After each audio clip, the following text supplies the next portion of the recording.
Hi hello friends, welcome back to my channel. 7 ಹೆಜ್ಜೆಗಳ ಹೊಡತಿ ಭಾಗ 77. ಇತ್ತ ರೀಮಾ ಗಂಡನನ್ನು ಆಸ್ಪತ್ರೆಗೆ ಹೊರಡಿಸಿದಳು. ಆ ಹುಡುಗಿ ಪಾಪ ಇಷ್ಟು ತಿಂಗಳಿಂದ ನಮ್ಮಲ್ಲಿದೆ, ಅವಳಿಗೆ ಹುಷಾರಿಲ್ಲದೆ ಇದ್ದಾಗ ನೋಡಿ ಬರುವುದು ಸೌಜನ್ಯ ಅಂತ. ಅದಕ್ಕೇನೂ ತಕರಾರಿಲ್ಲ ಅವನದ್ದು. ತಮ್ಮ ಕೈಗೊಮ್ಮೆ ಗಾಯವಾದಾಗ ಬಟ್ಟೆ ಸುತ್ತಿದ್ದಕ್ಕೆ ಅವನು ಕೃತಜ್ಞ ಕೂಡ. ದೆಹಲಿ ಪ್ರವಾಸದ ಬಳಿಕ ಉಮೇದಿಯಿಂದಿದ್ದ ಯಾವುದನ್ನು ಬೇಡವೆಂದು ತಳ್ಳಿ ಹಾಕದಷ್ಟು ಉಲ್ಲಾಸ. ಮಗಳನ್ನು ಒಪ್ಪಿಸುವುದಕ್ಕೆ ಮಾತ್ರ ಬಹಳ ಕಷ್ಟವಾಯಿತು ರೀಮಾಳಿಗೆ. ಈ ಹೂವಿನ ವಾಸ್ ಹೇಗೆ ಹೊಡೆಯಿತು ಅಂತ ಕೇಳುತ್ತಲೇ ಒಳಗೆ ಬಂದವಳು ಆಸ್ಪತ್ರೆಗೆ ಹೋಗಿ ತ್ರಿಶಾಲಾನ ನೋಡಿಕೊಂಡು ಬರೋಣ ಅಂದ್ಲು. ನಾವ್ಯಾಕೆ ಮಮ್ಮಿ ಹೋಗಬೇಕು, ಅದು ಕೆಲಸದವರ ಸಲುವಾಗಿ, ಮಾಡೋಕ್ಕೇನು ಬೇರೆ ಕೆಲಸವಿಲ್ವಾ ಅಂದ್ಲು ರೀಮಾ. ಕೆಲಸವಿದೆ ನಿನಗೆ, ಶಾಪಿಂಗ್ ಬಿಟ್ಟರೆ ಸಿನಿಮಾ ಅಂದ್ಲು. ನಾನು ಬರೋದಿಲ್ಲ ಮಮ್ಮಿ ಅಂದಾಗ, ಚೋಟಿ ಬೇಗ ರೆಡಿಯಾಗು, ಒಮ್ಮೆ ಆರೋಗ್ಯ ವಿಚಾರಿಸಿ ಬರೋದ್ರಲ್ಲಿ ತೊಂದರೆ ಏನಿದೆ ಅಂದ. ಇದೆ, ಖಂಡಿತ ಇದೆ. ಅವಳು ರಮಣ್ಣನ ಬಲೆಗೆ ಹಾಕಿಕೊಂಡಿದ್ದಾಳೆ. Don't like her, she is characterless ಅಂದ್ಲು. ರೀಮಾಳಿಗೆ ಸಹನೆ ಮೀರಿ ಕೆನ್ನೆ ಮೇಲೊಂದು ಏಟು ಹಾಕಿಬಿಟ್ಟಳು. ನೀನೇನು ಚಿಕ್ಕ ಮಗುವಲ್ಲ ಅಮೈರಾ, ಕೆಟ್ಟದ್ದಾಗಿ ಇನ್ನೊಂದು ಹೆಣ್ಣಿನ ಬಗ್ಗೆ ಮಾತನಾಡುವ ನೀನು. ಹೆಣ್ಣೆ ಅನ್ನೋದು ಜ್ಞಾಪಕದಲ್ಲಿರಲಿ. ಕಡಿವಾಣವಿಲ್ಲದ ನಾಲಿಗೆಯ ಶಬ್ದಗಳಿಗೆ ಕವಡೆ ಕಾಸಿನ ಬೆಲೆ ಇಲ್ಲ, ತಿಳಿದುಕೋ. ಅವಳ ಬಗ್ಗೆ ಬಿಡು. ನೀನು ಮಾಡಿದ್ದೇನು? ಮದುವೆಯಾಗಿದ್ದವನು ತಾನೇ ಅವನು. ಬಲೆ ಹಾಕಿದ್ದು, ಮೋಸ ಮಾಡಿದ್ದು ಯಾರು? ಇನ್ನೊಬ್ಬರನ್ನ ತಪ್ಪಿತಸ್ಥರ ಜಾಗದಲ್ಲಿ ನಿಲ್ಲಿಸೋ ಮೊದಲು ಸರಿಯಾಗಿ ಯೋಚಿಸು. ಆ ಜಾಗದಲ್ಲಿ ಮೊದಲಿಗಳಾಗಿ ನಿಲ್ಲೋದು ನೀನೇ. ಕ್ಯಾರೆಕ್ಟರ್ಲೆಸ್ ಎಂದು ಈಗ ಯಾರನ್ನ ಕರೆಯುತ್ತೀಯಾ? ನೀನು ನಿನ್ನ ತಂದೆಯ ಹಾದಿಯಲ್ಲಿ ಹೋಗಬಾರದು ಅಂತ ಬಹಳ ಕಷ್ಟಪಟ್ಟೆ, ಆದರೆ ನೀನು ಅವರಿಗಿಂತಲೂ ಕಡೆ. ತಾಯಿಯಾಗಿ ನಾನು ಸೋತು ಹೋದೆ. ನಿನಗೊಂದು ಒಳ್ಳೆ ಸಂಸ್ಕಾರ ಕೊಡಲಾಗಲಿಲ್ಲ ನನ್ನ ಕೈಲಿ ಅಂತ ತಲೆ ಹಿಡಿದುಕೊಂಡು ಮಂಚದ ಮೇಲೆ ಕುಸಿದಾಗ ಕಬೀರ ಸಮಾಧಾನ ಮಾಡಿದ. ಅಮೈರಾ ವಿಧಿಯಿಲ್ಲದೆ ತಯಾರಾದಾಗ ನಾಲ್ವರು ಆಸ್ಪತ್ರೆಗೆ ಹೊರಟರು. ರಾಧಾ ಕೊಂಚ ಹುಷಾರಾಗಿ ಇದ್ದಳು. ನಿನ್ನ ಅಮಾನತ್ತು ರಮಣ್ ಮಾಂಗಲ್ಯವನ್ನು ಅವಳ ಮುಖದೆದುರು ಹಿಡಿದಾಗ ಅವಳ ಕಂಗಳೆರಡು ಹೊಳೆದವು. ನೀನಾಗಿಯೇ ಬಂದು ಒಂದು ತಾಳಿ ಕಟ್ಟೆಂದು ಕೇಳಿಕೊಳ್ತೀಯಾ ಎಂದು ರಮಣ್ ರಾಧಾ ಮಾಂಗಲ್ಯ ಬಿಚ್ಚಿಕೊಟ್ಟ ಸಮಯದಲ್ಲಿ ಹೇಳಿದ್ದ. ಅವಳು ಕೆಲವು ಸಲ ತಾಳಿಯ ವಿಚಾರ ತೆಗೆದಿದ್ದರೂ ರಮಣ್ ಅದರಿಂದ ದೂರವಿರುವಂತೆ ಆಗಿತ್ತಾದರೂ ತೆರೆಯ ಹಿಂದಿನ ವಿಧಾತ ತನ್ನ ಚದುರಂಗದಾಟ ಮರೆತಿರಲಿಲ್ಲ. ಕಬೀರ ಉಳಿದವರನ್ನು ಇಳಿಸಿ ಕಾರನ್ನು ಪಾರ್ಕಿಂಗ್ಗೆ ಒಯ್ದ. ಗೋವರ್ಧನ ರೀಮಾ ಪರಿಚಯದವರು ಸಿಕ್ಕರೆಂದು ಮಾತನಾಡುತ್ತಾ ಆಸ್ಪತ್ರೆಯ ಒಳಾಂಗದಲ್ಲಿ ನಿಂತರು. ಅಮೈರಾ ಒಬ್ಬಳೇ ರೂಮ್ ಹುಡುಕುತ್ತಾ ಹೋದವಳಿಗೆ ರೂಮ್ ನಂಬರ್ 1350 ಅದರ ಹಾದಿ ಅಂತೂ ತಿಳಿಯಿತು. ರಾಧಾ ಬಾಯ್ಬಿಟ್ಟು ಕೇಳದೆ ಇದ್ದರೂ ಅವಳ ನೋಟದಲ್ಲಿನ ಬೇಡಿಕೆ ಅರ್ಥವಾಗಿತ್ತವನಿಗೆ.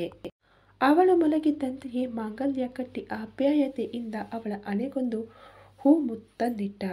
ರಮಣ್ ಗೆದ್ದು ಸೋತ, ರಾಧಾ ಸೋತು ಗೆದ್ದಳು. ಗುರೂಜಿಯ ಮಾತು ನಿಜವಾಯಿತು. ಬಾಗಿಲಲ್ಲಿ ಅಮೈರಾ ಬಂದು ನಿಲ್ಲುವುದಕ್ಕೂ ರಮಣ್ ತಾಲಿ ಸರವನ್ನ ರಾಧಾಳ ಕೊರಳಿಗೆ ಧಾರಣೆ ಮಾಡುವುದಕ್ಕೂ ಸರಿಯಾಗಿತ್ತು. ಅವಳು ನಿಂತು ನೋಡುತ್ತಿದ್ದದ್ದು ಯಾರ ಗಮನಕ್ಕೂ ಬರಲಿಲ್ಲ. ಇಲ್ಲಿಯವರೆಗೂ ಅವರಿಬ್ಬರನ್ನು ದೂರ ಮಾಡಲು ಮನೆಯಲ್ಲಿ ಸಿಲಿಂಡರ್ ಬ್ಲಾಸ್ಟ್ ಮಾಡಿಸುವುದರಿಂದ ಹಿಡಿದು ಏನೆಲ್ಲ ಹರಸಾಹಸವನ್ನೇ ಮಾಡಿದಳು ಅಮೈರಾ. ಆದರೆ ಬೆರೆತ ಮನಸ್ಸುಗಳನ್ನು ಬೇರೆಯಾಗಿಸುವುದು ಖುದ್ದು ಜೋಡಿ ನಿಶ್ಚಯ ಮಾಡಿದ ದೈವದಿಂದಲೇ ಸಾಧ್ಯವಾಗದೆ ಹೋದಾಗ ಹುಲು ಮಾನವರಿಂದಂತೂ ಅಸಾಧ್ಯವೇ ಸರಿ. ಎಲ್ಲದಕ್ಕೂ ಸರಿಯಾದ ಗಳಿಗೆ ಕೂಡಿ ಬರಬೇಕಷ್ಟೆ. ಇವರನ್ನೇ ನೋಡುತ್ತಾ ನಿಂತಿದ್ದ ಅರುಂಧತಿಗೆ ಒಂದು ತೆರನಾದ ನೆಮ್ಮದಿಯ ಭಾವ ಆವರಿಸಿತು. ಏಕಾಂತಕ್ಕೆ ಬಿಟ್ಟು ಸುಬೋಧನ ಜೊತೆ ಹೊರಗೆ ನಡೆದರು. ಮಡದಿಯ ಜೊತೆ ಹೆಜ್ಜೆ ಹಾಕುತ್ತಿದ್ದ ಗೋವರ್ಧನ ಮಾಯವಾಗಿದ್ದ. ಮಾತನಾಡುತ್ತಿದ್ದ ರೀಮಾ ಬದಿಗೆ ನೋಡಿದರೆ ಗಂಡನ ಪತ್ತೆ. ತಟ್ಟನೆ ನಿಂತು 2 ಕ್ಷಣ ಅತ್ತಿತ್ತ ಹುಡುಕಿದಳು. ಎಲ್ಲಿ ಹೋದರು ಅಂತ. ಅವ ಕಾರಿಡಾರಿನ ತಿರುವಿನ ಗೋಡೆಯ ಹಿಂದೆ ಅಡಗಿ ಬಿಟ್ಟಿದ್ದಾನೆಂದು ಅವಳಿಗೆ ತಿಳಿಯಲಿಲ್ಲ. ಗೋಡೆಗೆ ಆತು ನಿಂತು ಒಂದೇ ಸಮನೆ ಬೆವರಿದ ಮುಖ ಹೊರೆಸಿಕೊಂಡ. ಅರುಂಧತಿ ಇಲ್ಲೇನು ಮಾಡ್ತಿದ್ದಾಳೆ ಅನ್ನುತ್ತಾ ಮತ್ತೆ ನಿಲ್ಲಲಾಗಲಿಲ್ಲ. ಆಸ್ಪತ್ರೆಯ ಹೊರಗೆ ಹೋಗುವಾಗ ಕಬೀರನಲ್ಲಿ ಕಾರಿನ ಕೀಲಿ ತೆಗೆದುಕೊಂಡು ಅರ್ಜೆಂಟ್ ಕೆಲಸವಿದೆ ಎನ್ನುವ ಸಬೂಬು ಹೂಡಿಯೇ ಹೋಗಿತ್ತು. ಅದೆಷ್ಟು ಆತರದಿಂದ ಸ್ಟೇರಿಂಗ್ ತಿರುಗಿಸಿ ಗಾಡಿ ಓಡಿಸಿದರೂ ಗತವೆಂಬ ಭೂತ ಬೆನ್ನತ್ತಿಯಾಗಿತ್ತು. ರಾಧಾಳ ಅತ್ತೆಯ ಪರಿಚಯ ರೀಮಾ, ಕಬೀರ್ ಎಲ್ಲರೂ ಮಾಡಿಕೊಂಡರು. ಅವರ ಕುಶಲೋಪರಿಗಳ ನಡುವೆ ಅಮೈರಾ ಯಾವುದೋ ಯೋಚನೆಯಲ್ಲಿ ಕಳೆದು ಹೋಗಿದ್ದಳು. ಆದರೂ ಈ ಅಮೈರಾ ಇಷ್ಟು ಕೆಳಗಿಳಿಯುತ್ತಾಳೆ ಎಂದುಕೊಂಡಿರಲಿಲ್ಲ ಅಂತ ಸುಬೋಧ ಅವರೆಲ್ಲರೂ ಹೋದ ಮೇಲೆ ಹೇಳಿದಾಗ ಅರುಂಧತಿ ನಿಟ್ಟುಸಿರು ಬಿಟ್ಟಳು. ಆತ್ಮಕ್ಕೆ ಒಳ್ಳೆತನ ಆಹಾರವಾದಾಗ ಮಾತ್ರ ಮನುಷ್ಯ ಮನಸ್ಸಿನಿಂದಲೂ ಒಳ್ಳೆಯವನಾಗ್ತಾನೆ ಅಂದ್ಲು. ಅಲ್ಲಿಯೇ ಕುಳಿತಿದ್ದ ಚಿಕ್ಕನಿಗೆ ತಲೆ ಬುಡ ಅರಿಯಲಿಲ್ಲ. ಆತ್ಮಕ್ಕೆ ಆಹಾರ ಅಂದರೆ ಈಗೆಂತ ಅವಳ ತಿಥಿ ಮಾಡಿ ಪಿಂಡ ಇಡುವುದಾ? ಯಬ್ಬೋ, ಅವಳನ್ನು ದೆವ್ವವಾಗಿ ಕಲ್ಪಿಸಿಕೊಳ್ಳಲು ಭಯ ಅವನಿಗೆ. ರಾಧಾಳ ಆಸ್ಪತ್ರೆ ವಾಸ 1 ವಾರಕ್ಕೆ ಸಮಾಪ್ತಿಯಾಗಿತ್ತು. ರೀಮಾ ಎಷ್ಟೇ ಹೇಳಿದರೂ ರಮಣ್ ಅವಳು ಪೂರ್ತಿಯಾಗಿ ಹುಷಾರಾಗುವವರೆಗೆ ಬಂಗಲೆಗೆ ಬರುವುದೇ ಬೇಡವೆಂದು ಪಟ್ಟು ಹಿಡಿದ. ಇವೆಲ್ಲದರ ಮಧ್ಯೆ ಕಬೀರನದ್ದು ಬಗೆಹರಿಯದ ಸಮಸ್ಯೆ. ರಮಣನೇಕೆ ಅವಳಿಗೆ ಸಂಬಂಧಪಟ್ಟ ನಿರ್ಧಾರಗಳನ್ನು ತೆಗೆದುಕೊಳ್ಳುವುದು? ಯಾವುದಕ್ಕೂ ಇದು ಯೋಗ್ಯವಾದ ಸಮಯವಲ್ಲವೆಂದು ಒಳಗೆ ಅದುಮಿಟ್ಟುಕೊಂಡ. ಸುಬೋಧ್ ತನ್ನ ಬ್ಯಾಚುಲರ್ ಕೋಣೆಯನ್ನೇ ಅತ್ತೆ ಸೊಸೆಗೆ ಬಿಟ್ಟುಕೊಟ್ಟ. ಉಳಿದವರ ದೃಷ್ಟಿಯಲ್ಲಿ ಅಣ್ಣನಾಗಿ ಅದೇ ಉಚಿತವೂ ಆಗಿತ್ತು. ರಾಧಾಳ ಬಟ್ಟೆ ಬರೆಗಳು ಅದನ್ನೆಲ್ಲ ತರಲು ಅರುಂಧತಿ ಅಧಿಪತಿಗೆ ಕಾಲಿಡುವಂತಾಯಿತು. ಬೆಳಿಗ್ಗೆಯ ಹೊತ್ತು ಗೋವರ್ಧನ ದೇವಿ ಆರಾಧನೆಯಲ್ಲಿ ನಿರತನಾಗಿದ್ದ. ಮಂತ್ರೋಪಚಾರಕ್ಕೆ ನಾಲಿಗೆ ಸಹಕರಿಸಲಿಲ್ಲ. ಮೊಟ್ಟ ಮೊದಲ ಬಾರಿಗೆ ಪೂಜೆಯಲ್ಲಿ ಮನಸ್ಸು ಕೇಂದ್ರೀಕರಿಸಲಾಗಲಿಲ್ಲ. ಮಾಡಿದ ದ್ರೋಹವನ್ನು ಬಿಟ್ಟು ಉಳಿದೆಲ್ಲ ಮರೆತು ಹೋಯಿತು ಅವನಿಗೆ. ಮುಖ ಮರೆಮಾಚಿ ತನ್ನ ಬೆನ್ನಷ್ಟೇ ಕಾಣುವಂತೆ ತಿರುಗಿ ಕುಳಿತ. ಗೋವರ್ಧನನ ಅಷ್ಟು ವರ್ಷಗಳ ಪೂಜಾ ಫಲದ ಕಾರಣವೋ ಏನೋ ಅರುಂಧತಿ ಹಾಲಿನಲ್ಲಿದ್ದ ಅಷ್ಟು ದೊಡ್ಡ ಅವನ ಫ್ಯಾಮಿಲಿ ಫೋಟೋವನ್ನು ಗಮನಿಸದೆ ರಾಧಾಳ ಬಟ್ಟೆ ವಸ್ತ್ರಗಳನ್ನು ತುಂಬಿ ಅಲ್ಲಿ ಮಾತಿಗೆ ಸಹ ನಿಲ್ಲಲಿಲ್ಲ. ಪುಟ್ಟದೊಂದು ಬ್ಯಾಚುಲರ್ ಪೆಂಟ್ ಹೌಸ್ ಸುಬೋಧನದ್ದು. 1 ಕೋಣೆ, ಅಡುಗೆ ಮನೆ, ಬಚ್ಚಲು ಮನೆಯಷ್ಟೇ ಅವನ ಅರಮನೆ. ಕೆಳಗಿನದ್ದು ವೃದ್ಧ ಮಾಲೀಕರ ಜೋಡಿ. 4 ದಿನ ಕಳೆದಿತ್ತು. ಅರುಂಧತಿ ಆರೈಕೆಯಲ್ಲಿ ರಾಧಾ ಬಹಳಷ್ಟು ಸುಧಾರಿಸಿಕೊಂಡಳು. ಶಾಖಕ್ಕೆ ಮೈಮೇಲೆ ಎದ್ದಿದ್ದ ಬೊಬ್ಬೆಗಳು ತಗ್ಗಿದ್ದವು. ನಂದನವನಕ್ಕೆ ಕರೆ ಮಾಡಿ ಎಲ್ಲರ ಜೊತೆಗೊಮ್ಮೆ ಮಾತನಾಡಿದ್ದಕ್ಕೆ ಅವರ ಆತಂಕವೂ ಕಡಿಮೆಯಾಗಿತ್ತು. ಎದೆ ಬಿರಿಯುವಂಥ ಹಳು ಬೆಂಕಿಯ ಘಟನೆಗಳ ನಡುವೆ ಅವಳ ಸ್ವಾಸ್ಥ್ಯಕ್ಕೆ ಅತ್ಯಗತ್ಯವಾಗಿದ್ದು ಮಾನಸಿಕ ನೆಮ್ಮದಿ. ರಮಣ್ ದಿನಕ್ಕೊಮ್ಮೆ ತಪ್ಪದೆ ಬಂದು ರಾಧಾಳ ಜೊತೆ ಸಮಯ ಕಳೆಯುತ್ತಿದ್ದ. ಅದೊಂದು ತ್ರಿಸಂಧೆಯ ಹೊತ್ತಿನಲ್ಲಿ ರಮಣ್ ಮನೆಯ ಬಾಗಿಲು ತಟ್ಟಿದ. ಒಳಗಿನಿಂದ ಚಿಲಕ ಹಾಕಿರಲಿಲ್ಲ. ತಳ್ಳಿದ ತಕ್ಷಣ ತಾನಾಗೆ ತೆರೆಯಿತು. ಅರ್ಧಂಬರ್ಧ ಬಾಗಿಲು ತೆಗೆದಿಟ್ಟು ಎಲ್ಲಿಗೆ ಹೋದರು ಅಂತ ಯೋಚಿಸುತ್ತಾ ಕುಳಿತ. ಸ್ನಾನ ಮುಗಿಸಿ ಬಚ್ಚಲಿನಿಂದ ಹೊರಬಂದ ರಾಧಾ ಒಮ್ಮೆಲೆ ಬೆಚ್ಚಿದಳು. ನೀವಾ? ಯಾರೇನು ಅಂತ ಹೆದರಿಬಿಟ್ಟೆ ಅಂದ್ಲು. ರಮಣನಿಗೆ ನಖಶಿಖಾಂತ ರೇಗಿತು. ಸ್ನಾನ ಮಾಡಿದ್ಯಾ? ಅದು ತಲೆ ಸ್ನಾನ. ಡಾಕ್ಟರ್ ಹೇಳಿದ್ದೇನು? ಮತ್ತೆ ಆಸ್ಪತ್ರೆ ಸೇರೋ ಆಸೆಯಾ ಅಂದ. ಸ್ಪಾಂಜ್ ಬಾತ್ ಮಾಡಿ ಮೈಯೆಲ್ಲ ಕೊಳಕು ಅನ್ನಿಸ್ತಿತ್ತು.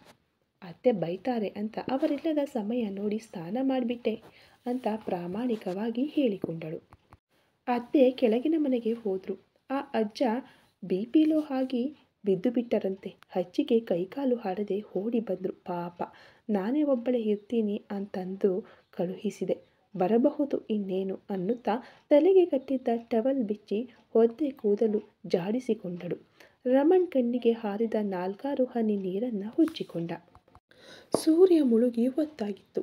ಟೀ ಏನಾದರೂ ಮಾಡಿಕೊಡಲಾ ಅಂದ್ಲು. ಮಹಾರಾಯ್ತಿ, ಡಾಕ್ಟರ್ ನಿನಗೆ ರೆಸ್ಟ್ ಮಾಡೋಕೆ ಹೇಳಿದರು, ಟೀ ಮಾಡೋಕಲ್ಲ ಅಂದ. ಮೂತಿ ತಿರುಗಿಸಿ ಕನ್ನಡಿಯ ಎದುರು ನಿಂತಳು. ರಮಣ್ ಮೊಬೈಲ್ ಹಿಡಿದುಕೊಂಡ. ಹೈಕಮಾಂಡ್ ಗೋವರ್ಧನನಿಗೆ ಟಿಕೆಟ್ ಕೊಡಲು ತಯಾರಾಗಿತ್ತು. ಆದರೆ ಈಗ ಹೋಮ್ ಮಿನಿಸ್ಟರ್ ಆಕ್ಸಿಡೆಂಟ್ ಸಹಜವಲ್ಲ. ಅಧಿಕಾರದ ಆಸೆಗೋಸ್ಕರ ಗೋವರ್ಧನನೇ ಮಾಡಿಸಿದ್ದು ಅಂತ ಸೋಷಿಯಲ್ ಮೀಡಿಯಾದಲ್ಲಿ ಭಾರಿ ಚರ್ಚೆ ಆಗ್ತಿದೆ. ಜನರ ವಿರುದ್ಧ ನಿಂತಾಗ ಹೈಕಮಾಂಡ್ ಅವನನ್ನು ಎಲೆಕ್ಷನ್ ನಿಲ್ಲಿಸಿ ಕೈ ಸುಟ್ಟುಕೊಳ್ಳುವುದು ಅನುಮಾನವೇ ಅಂದಾಗ ಗೊತ್ತಿದೆ ಅಂತ ಕಿವಿಗೆ ಓಲೆ ಹಾಕಿಕೊಳ್ಳುತ್ತಲೇ ಹೇಳಿದಳು. ತುಸು ತ್ರಾಣ ಬಂದ ಮೇಲೆ ರಾಧಾ ಮಾಡಿದ ಮೊಟ್ಟ ಮೊದಲ ಕೆಲಸವೇ ಅದು.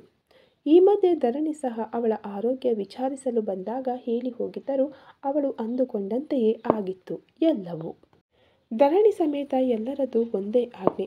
ಕೆಲಕಾಲ ಪೊಲೀಸ್ ಕೆಲಸ ಮರೆತು ಗುಣವಾಗೆಂದು ಅದರಂತೆಯೇ ಇದ್ದಳು. ಪಕ್ಕನೆ ಕರೆಂಟ್ ಹೋಯಿತು. ರಾಧಾ ಮೊಬೈಲ್ ಲೈಟಿನಲ್ಲಿ ತಡಕಾಡಿ ಒಂದೆರಡು ಮೇಣದ ಬತ್ತಿಯನ್ನು ಅಲ್ಲಲ್ಲಿ ಬೆಳಗಿದಳು.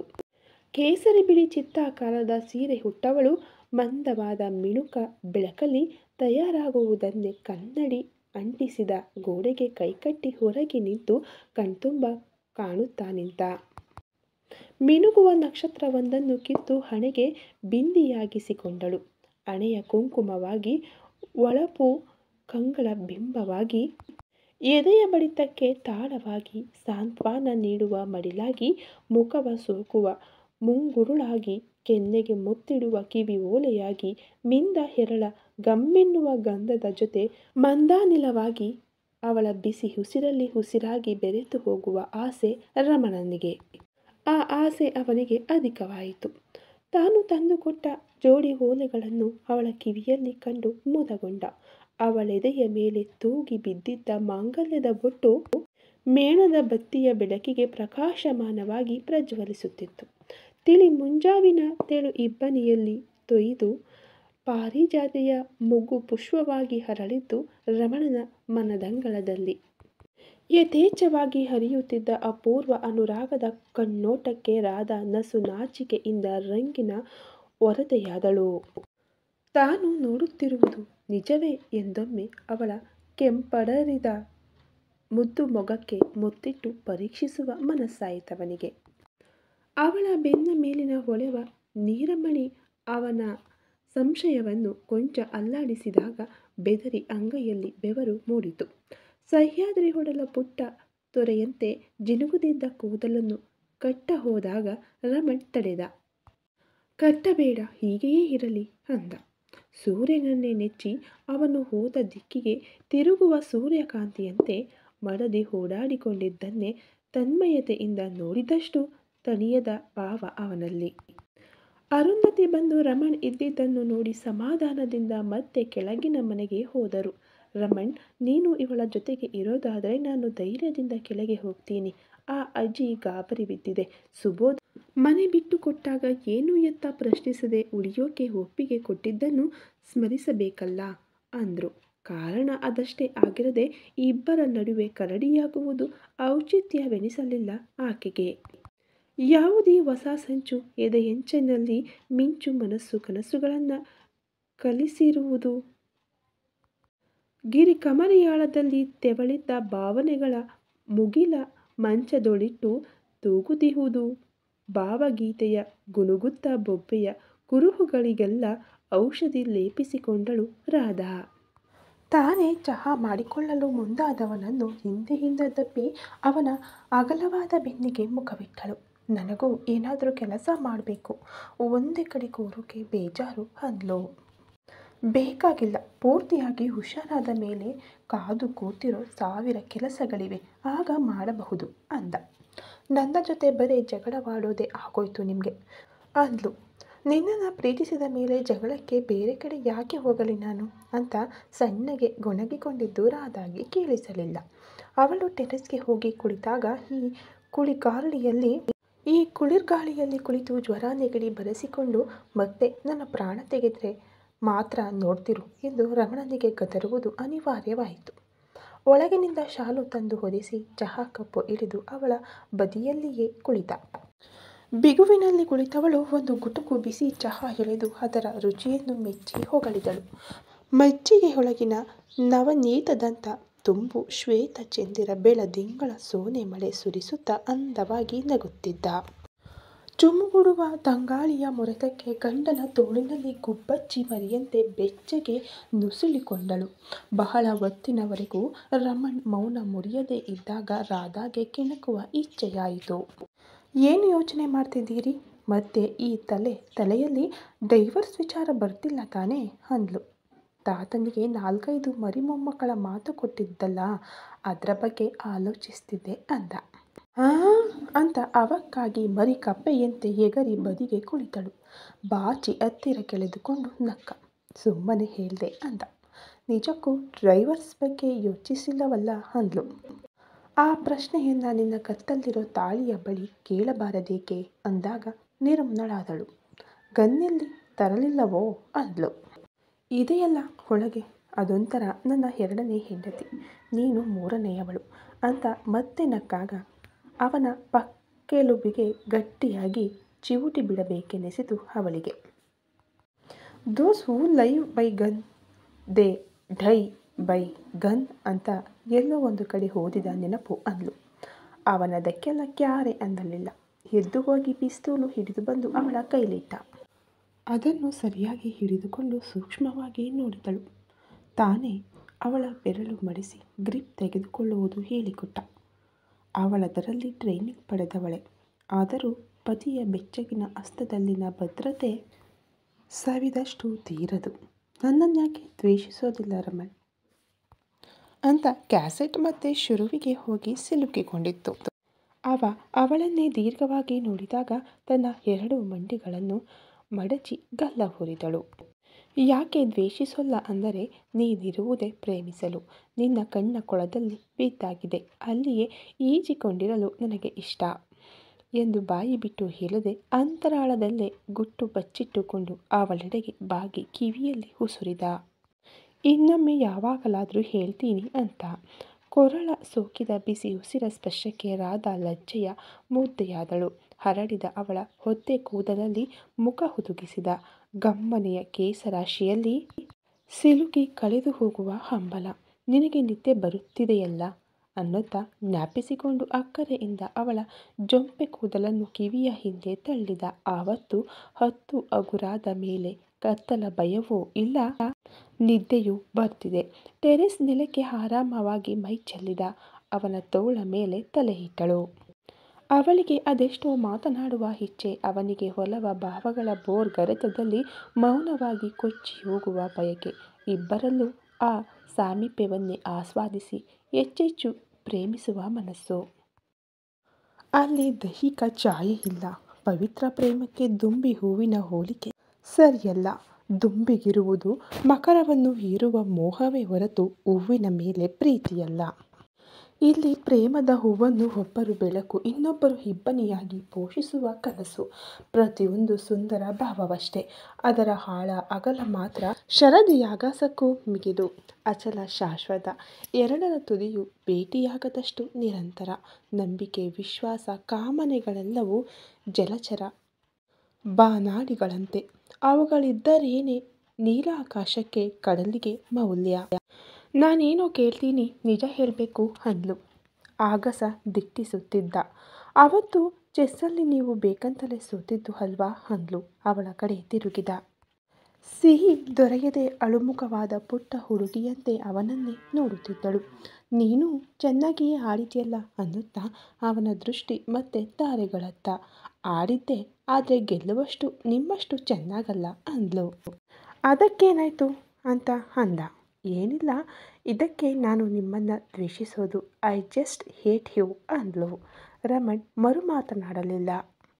ಅವನಿಗೆ ತನ್ನ ಇಕ್ಕಟ್ಟಿನ ಪರಿಸ್ಥಿತಿಯನ್ನು ಶಶಾಂಕ ಅಣುಕಿಸಿ ನಕ್ಕಂತೆ ಭಾಸವಾಗುತ್ತಿತ್ತು. ನಿಮಿಷಗಳ ಕಾಲ ಅವನನ್ನೇ ನೋಡಿದಳು. ಹೇಟ್ ಮಾಡುವುದಂತೆ ಯೋಚಿಸಿ ಅವಳಿಗೆ ನಗು ಬಂತು. ಹಣೆಯ ಮೇಲೆ ಹಗುರವಾಗಿ ಹಾರುತ್ತಿದ್ದ ಕೂದಲನ್ನು ತೀಡಿಕೊಂಡವನ ಗಲ್ಲದ ತುದಿಗೆ ಒಲುಮೆಯಿಂದ ಮುತ್ತಿಟ್ಟಳು. ನಕ್ಷತ್ರಗಳ ಜೊತೆ ಆಟವಾಡುತ್ತಿದ್ದ ಚಂದ್ರ ಈರ್ಷೆಯಿಂದ ಮುಗಿಲ ಚಪ್ಪರದ ಹಿಂದೆ ಮರೆಯಾದ. ಥೂ ಗಡ್ಡ ಅಂತ ರಾಧಾ ಕಿರಿಕಿರಿಯಿಂದ ತುಟಿ ಒರೆಸಿಕೊಂಡಾಗ ಜೋರಾಗಿ ನಕ್ಕು ಬಿಟ್ಟ ರಮಣ್. ಮತ್ತೆ ಮುನಿದಳು.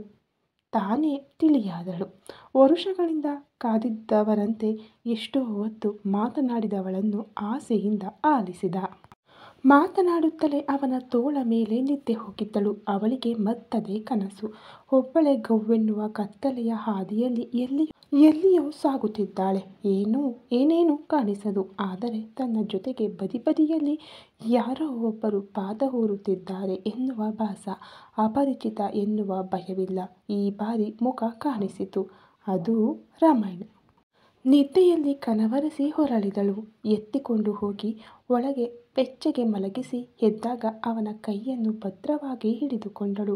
ಅವಳ ಹಿಡಿತ ಬಿಡಿಸಿಕೊಂಡು ಬಾಗಿಲು ಹಾಕಿ ಮತ್ತೆ ಹೊರಗೆ ಬಂದು ತಣ್ಣಗೆ ಕುಳಿತ. ಈ ಕತೆ ಇನ್ನು ಮುಂದುವರೆಯುವುದು. ಧನ್ಯವಾದಗಳು. Thank you so much.